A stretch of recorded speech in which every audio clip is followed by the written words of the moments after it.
സ്വാതന്ത്ര്യദിനത്തോടനുബന്ധിച്ചുള്ള school ക്വിസിൽ V D സവർക്കറെ പുകഴ്ത്തിയ ചോദ്യാവലി മഞ്ചേശ്വരം, കാസർഗോഡ്, കുമ്പള ഉപജില്ലകളിലെ LP വിഭാഗം വിദ്യാർത്ഥികൾ ഉൾപ്പെടുത്തി നടത്തിയ ക്വിസിലാണ് വിവാദ ചോദ്യം. ബ്രിട്ടീഷുകാരുടെ കയ്യിൽ നിന്ന് ഏറ്റവും കൂടുതൽ ശിക്ഷ ലഭിച്ച സ്വാതന്ത്ര്യ സമര സേനാനി എന്ന ചോദ്യത്തിന് ഉത്തരമായാണ് വി ഡി സവർക്കർ എന്ന് നൽകിയിരിക്കുന്നത്. വിവരങ്ങളുമായി രതീഷ് വാസുദേവൻ ചെയ്യുന്നുണ്ട്. രതീഷ്, എന്താണ് പുതിയ വിവാദം? അതിൽ തീർച്ചയായും വി ഡി സവർക്കറെ പുകഴ്ത്തിക്കൊണ്ട് ഒരു ചോദ്യാവലി ഇറങ്ങിയിരിക്കുന്നു എന്നതാണ് ഏറ്റവും പ്രധാനപ്പെട്ട വിവാദം. ഇത് വിവാദവുമായി ബന്ധപ്പെട്ട് MSFന്റെ കാസർഗോഡ് ജില്ലാ കമ്മിറ്റിയെ സംബന്ധിച്ച് പരാതി നൽകി രംഗത്ത് വന്നിട്ടുണ്ട്. സ്വാതന്ത്ര്യദിന ക്വിസ് മത്സരവുമായി ബന്ധപ്പെട്ടാണ് ഇത്തരത്തിലൊരു ചോദ്യാവലി വന്നിട്ടുള്ളത്. അതായത് വി ഡി സവർക്കറെ പുകഴ്ത്തുന്ന തരത്തിൽ ബോധപൂർവം ഇത്തരത്തിലൊരു ചോദ്യം ഉന്നയിച്ചു എന്നതാണ് MSFന്റെ ആക്ഷേപം.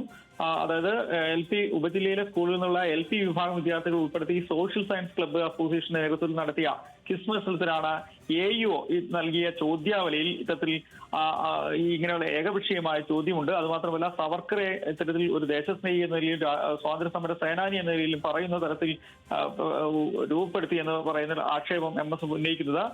AEOക്കെതിരെ കർശന നടപടിയെടുക്കണം. അതുപോലെ തന്നെ ഈ ചോദ്യാവലി തയ്യാറാക്കിയ അധ്യാപകർ, മഞ്ചേശ്വരം ഉപജില്ലാ സോഷ്യൽ സയൻസ് ക്ലബ്ബ് അസോസിയേഷൻ അംഗങ്ങൾ, അനുമതി നൽകിയ ഉദ്യോഗസ്ഥർ തുടങ്ങിയവർക്കെതിരെ വകുപ്പ് തല അന്വേഷണം നടത്തി കർശനമായ നടപടികൾ സ്വീകരിക്കണമെന്ന് MSFന്റെ ജില്ലാ president Sayyid Saifuddin Kunnukai, general secretary Ansab Kunniran തുടങ്ങിയവർ ആവശ്യപ്പെട്ടു. നാളെ മുതൽ വലിയ പ്രതിഷേധവുമായി ഇതുമായി ബന്ധപ്പെട്ട പ്രചരണം, ക്യാമ്പയിൻ ഉൾപ്പെടെ നടത്തുമെന്നാണ് പറയുന്നത്. ഏകപക്ഷീയമായ ഒരു മതദുരുപയോഗത്തിനുള്ള ശ്രമമാണ് ഇത്തരത്തിൽ നടത്തുന്നതെന്നാണ് MSFന്റെ ആക്ഷേപം. എന്തായാലും വരും ദിവസങ്ങളിൽ വലിയ വിവാദത്തിന് ഇടം തുറന്നുകൊണ്ടാണ് ഇത്തരത്തിലൊരു ചോദ്യാവലി ഇപ്പോൾ വിവാദമായിരിക്കുന്നത്. ശരി രതീഷ്, വിദ്യാഭ്യാസ വകുപ്പ് വീണ്ടും ഒരു വിവാദത്തിൽപ്പെട്ടിരിക്കുകയാണ്. രതീഷാണ് അതിന്റെ വിവരങ്ങൾ പങ്കുവച്ചത്.